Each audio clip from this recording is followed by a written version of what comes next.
Typical. Okay, come on.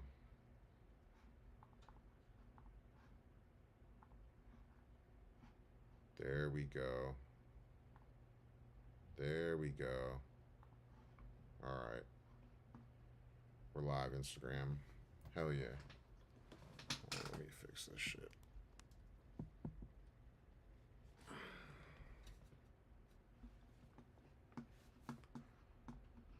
Oh, dang, it's working. We live on Instagram now, too. Talking that shit. All right. We're live on TikTok. We're live on Instagram, Twitch, YouTube. We're in our Discord. Damn, it's going down. Let me pull up the Instagram shit, too. What up, Instagram, TikTok, YouTube, Twitch, all that good shit. Finally got all the streams working, I think. Let me know. Pretty sure. I like that temperature. Let me turn that temperature. Yeah, I like that a little bit. It's too orange. There we go. That's right. My skin pale as shit. Special Not Rare on Instagram. What up, G? Big chilling today. It's Monday. It's the day off ski. Thank you, thank you. Got the Instagram running off of Streamlabs and the FX3.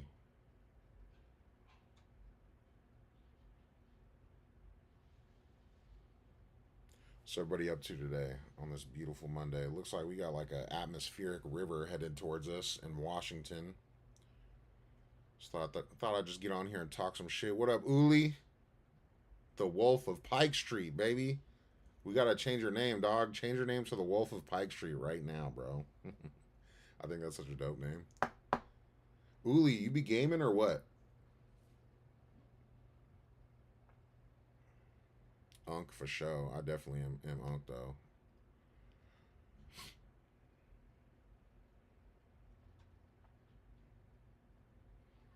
Just got off work, Zach. Nice. Zach, do you game? It'd be nice to find a group of homies to game with. Sky's been gaming with me. He gamed with me last night. But we have a Discord, and we have 3 channels in the Discord. One is for in real life streaming. The other's for podcasting, like what we're doing right now. And then the other one is for gaming. So yeah, I'm trying to get some homies that want to game this winter. That'd be nice because we stream. You stop gaming, going full mode on stocks. Hell yeah, nice, brother. Wolf of Wall Street. What up, Badger? Shout out to Badger over on the East Coast. Chilling. I finally got all. I'm figuring out all this live streaming shit slowly but surely, with like the vertical streaming and all that good stuff. Complicated, man. Technology, man. All these fucking cores and stuff, man. Ooh, that shit is loud as hell, boy. Damn. Need to turn that down a little bit. There we go.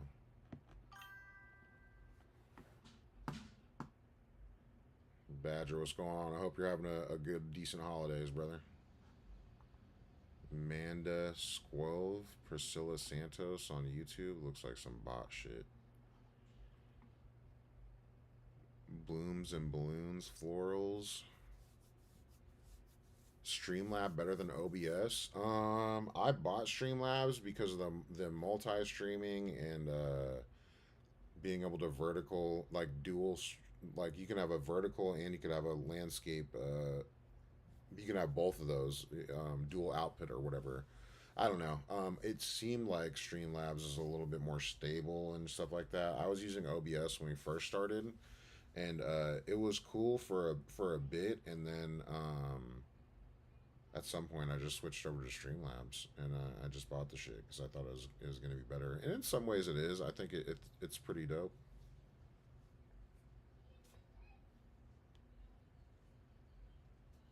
Residential, freezing to death. Damn, I feel that.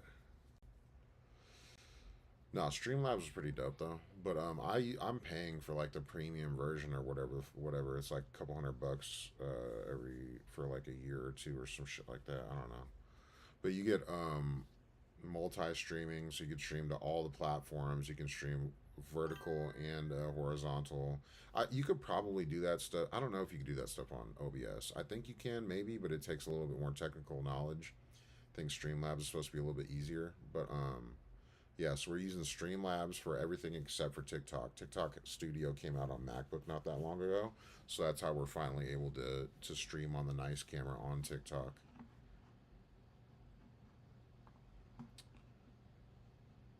Somebody said on YouTube, no offense, but your voice sounds weird to me. Huh. All right. Well, thank you for sharing. Zach, not heavily. I hit up Fortnite with my oldest two kids when they're playing. Nice. Yeah, they busted out that Simpsons update like last month, and I was playing the shit out of that. I'm still playing the new one they just put out too, but I wasn't a big Fortnite guy until recently. But it's like I enjoy it. It's like not as I don't know, other games that are more realistic. I feel more pressure to win, so I think I have fun playing Fortnite because it's not as high pressure because it's like cartoons and shit. You know. Never thought I'd say that, but yeah, I'm enjoying Fortnite lately.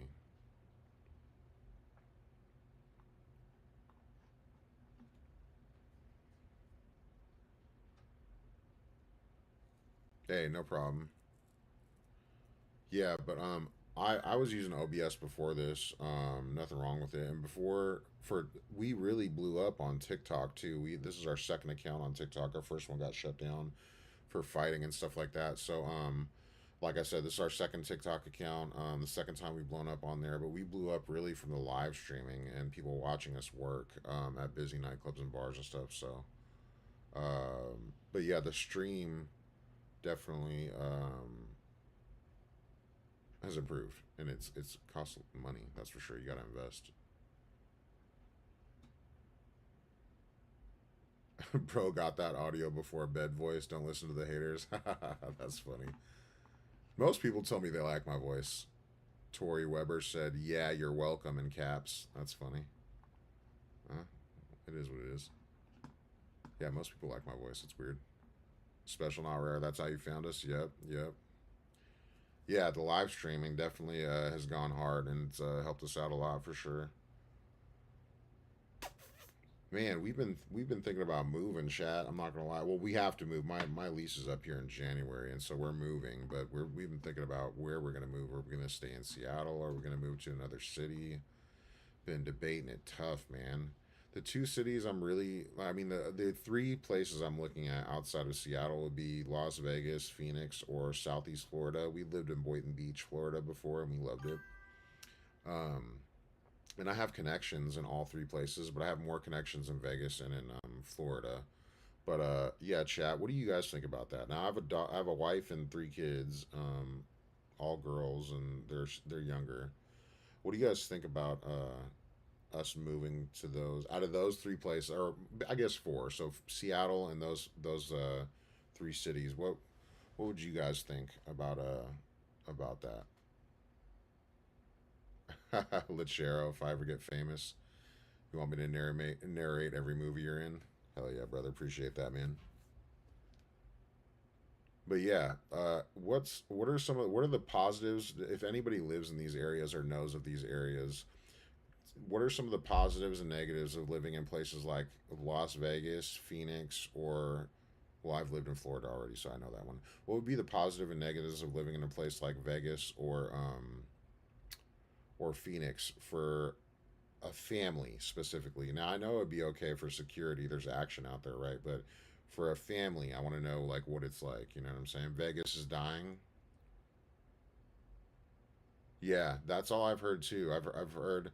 So I have a bunch of people that follow us all over the country, obviously, and like I've talked to some people in Vegas. They've said the same thing, especially with the strip. It's just way too expensive. But then I go on TikTok Live and I see Fremont is pretty busy and stays busy. So I'm like, ah. And then I have a buddy out there from Hawaii who's bodyguarding now. Shout out to Paul Zeus. Uh, and then I have a couple buddies I played football with in college that are from there that have families too. So um, And I've got a couple job offers out that way, so that's why I've thought, and it's a lot cheaper to live out there, so that's why I've thought about it. But yeah, I don't know much about Vegas and about Phoenix as far as family life, living for when having a family and all that stuff goes. So, but yeah, I've heard Vegas is doing. I've heard everywhere is rough right now. Vegas, Phoenix. I've just heard it's rough everywhere right now. So I don't know. Brian Price said, yeah, he voted for Obama. Who the guy who said, yeah, you're welcome. Maybe this is the YouTube comments. Let's see.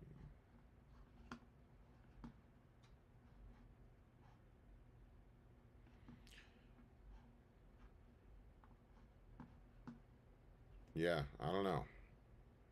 I don't know. That's why I'm trying to get some of my other shit popping too. The Run the Fade podcast. We're looking for a gym to team up with in the Seattle area to start that up in the spring.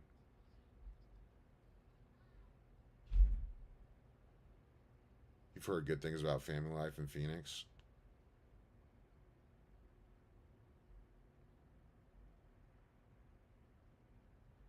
We have everything in Phoenix. Take that how you want. Yeah, yeah, that makes sense. I don't know.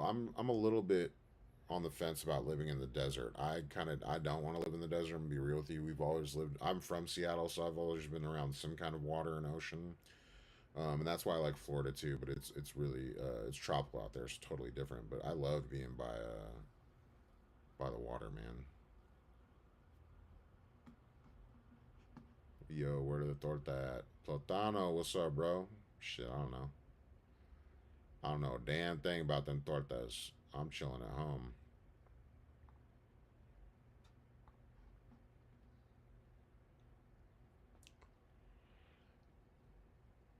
Oh man, but I got on here to talk shit too, though. Man, there's been a little bit of drama.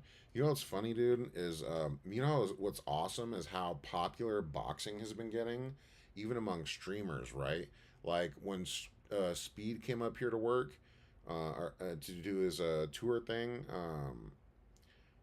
I put the scrapyard guys in touch with his manager and set that up. I didn't know he was gonna box. We thought he was just gonna referee, but that that just shows like how mainstream boxing is now, and so it feels like a good time to start the Run the Fade podcast, and I was inspired to start that because ever since I've become a online person or whatever, right, I've opened up myself to the public, and with that has come a lot of good but some negative, obviously, and I've had a few people that I thought were friends, like in real life, that are influencers in Seattle, like totally switch up on me over some online drama that really isn't even true.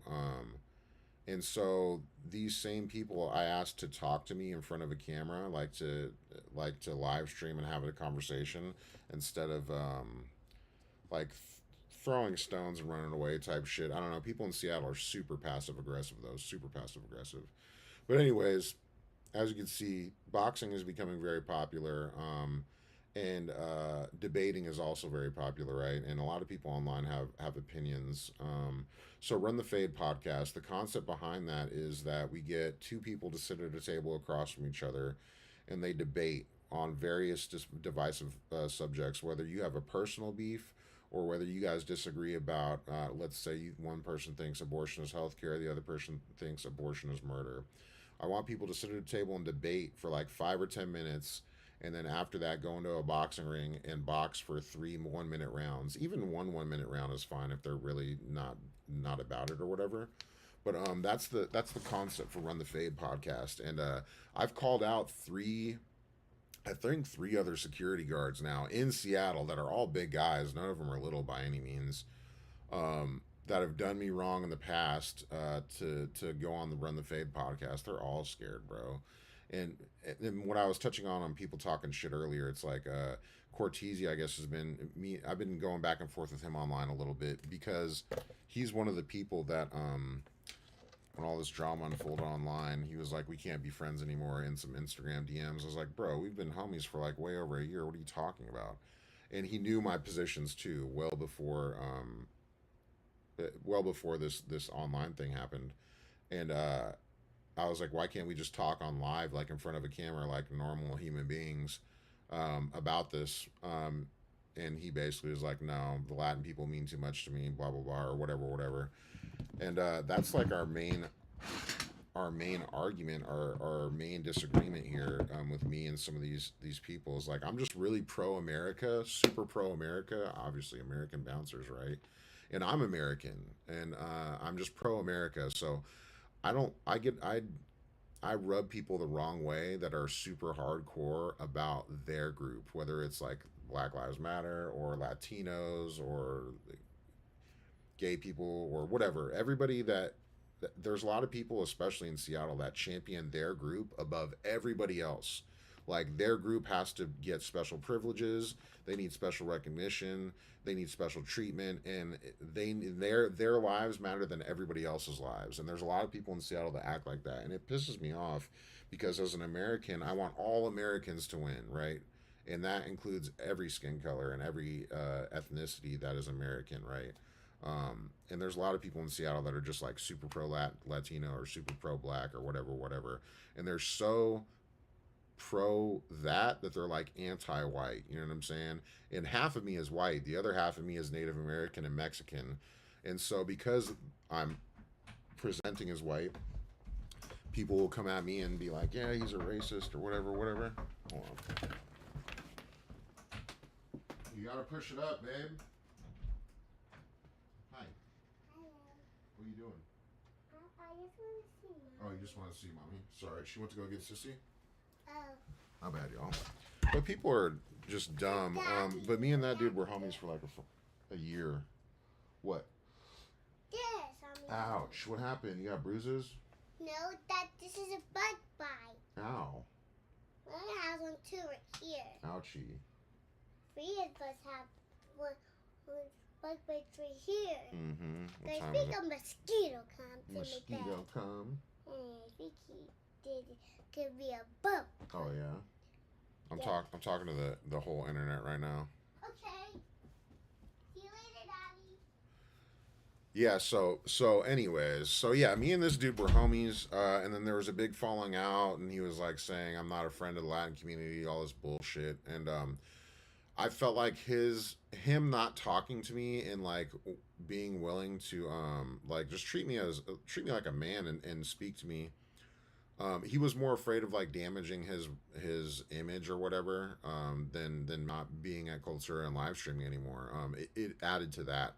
Um, and it's made Capitol Hill less safe because when we were out there live streaming, bro, we had the camera pointing at the venue, right, and that camera could also move around, so we'd often film around the street, and we had a 360 camera up in front of the door, and my guys wore body cameras, so people were very aware that we were filming, and that made people afraid to come there and commit crimes. It made that block safer.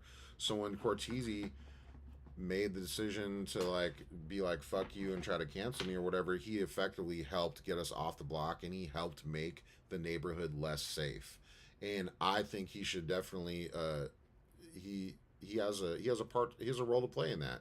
And then on top of it, and that's not even the real reason why he's getting heat online from people, because he has made posts about gaslighting people who are talking about how unsafe Seattle can be. He's made videos where he's like, "It looks really unsafe here, guys," basically clowning on people in Cap Hill or people that have talked about the how unsafe Seattle is. And so he deserves all the heat that he's getting. And if he only cares about Latin people, or if Latin people are obviously he cares more about Latin people than anybody else, right? Because that's what he identifies as. But um, I just and I think he's Latinx, not Latino. So there's a difference. I think that I don't know. People are just corny, bro. And it's like if he really felt that strongly about the way he feels, why wouldn't he talk to me? And why wouldn't he talk to me in front of the camera? Like I don't know why these people thought they were just gonna be able to call me a racist and all this fake bullshit, like and slander me, and just I wasn't gonna say anything, or I was just gonna let it go. Fuck that, dude. That is fuck. I haven't done anything wrong. It's just crazy, man. So yeah, I've got beef with these guys, and I've called them out for Run the Fade podcast, and a lot of them don't want to be on it because they're scared. Um, and it's crazy, man, because boxing is not that big of a deal, man. And a lot of the people that I'm calling out are all security for the most part. But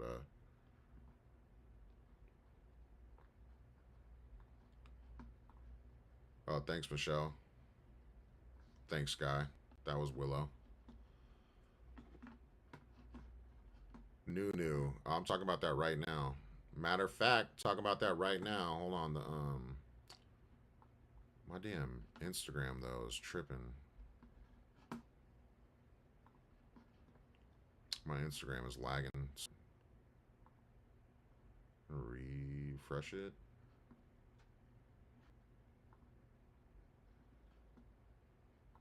Am I still live? Oof.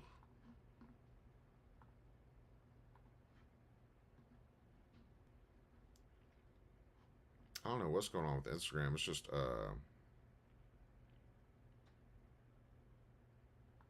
okay, so they can still hear me on Instagram. My camera is just lagging tough. That's weird. Hmm. Okay, so we're still in Capitol. We're at Ryan House, but we're not at Cultura anymore. And so what happened was is we started with them when they opened the club, and a lot of things happened over the course of a year. We were there for almost. I was there almost up until the second year anniversary, and a lot of things happened in those 2 years. A lot of shit, dude. The first year was a lot. It was they were way more family business and family oriented. Obviously, they gave a shit. They gave more of a shit about their everything, and I think that's because they came from a restaurant background. So they were definitely a little. They cared more when they first started.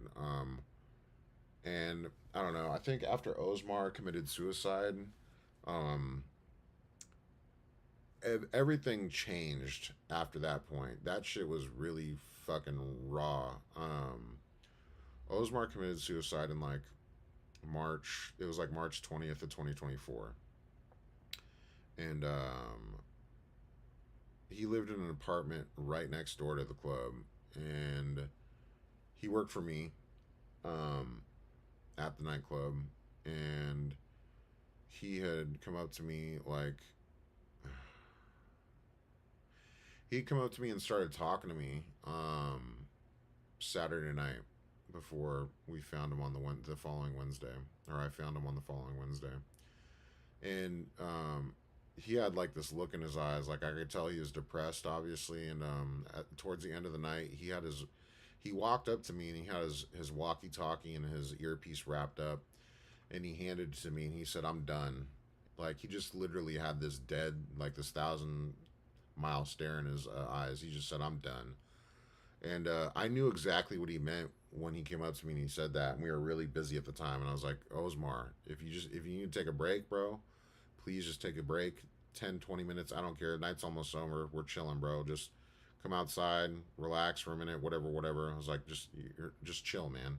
Like I knew I needed to talk to him because it was obviously more serious than work. At first, I thought maybe something had happened at work, but so eventually I got a little break in the busyness, and he was out there standing with me, and he starts talking to me a little bit. Well, he didn't even want to talk really. He had like his eyes were watery, and he wanted to cry. I knew my boy needed a hug, and it was it, so the issue was is he was dating this girl. I don't want to say her name, but he was dating this girl who used to work at the club, and she used to do the door and collect the money. And this girl was dating him and one of the club owners and other dudes in the community at the same fucking time. And then she would like me and her talk quite a bit because I was at the door. So she would like talk to her about it. I'd be like, "Yo, you are gonna get yourself hurt or one of these guys, dudes' hearts like that." Because guys, I mean, like dudes fall in love, man. We're not